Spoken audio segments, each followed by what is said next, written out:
दलहई रोटी बनाइए ओकरा कहनी हम कि तोरा दुआरी पर से डेग बाहरी एको डेग नहीं के धरे के। अब बताओ कितना पिया जे खाए के लेके खेत में चलल बिया, सारा गांव के लोग देखले होई हैं कि फोन लोग में और कोई बहरे लेना ये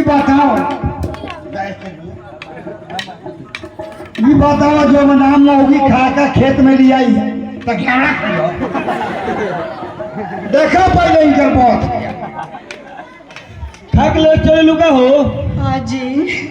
अब भागा के कहनी हम कि तो चौपट के बाहर रह के हलके। अरे बड़ी हिंदी पढ़ले भी रे, खाली जिए जिए कर दिया तो काहे खा के ले लियो?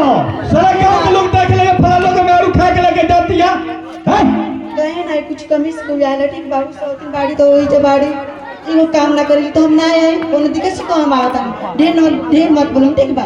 मैं अगर मैं होशियार बिया हां तार मेरा कोले को होशियार बिया मैं यारू हमार होशियार ना रही तो मैं रही तो बाप तो रहे तब पीछे होई और ऐसे करतो एबो कोटन हां आ देखो तरी दूगो में तोरो खाना आई बा संगे संगे ओए बात हमार खाना नहीं ओ तो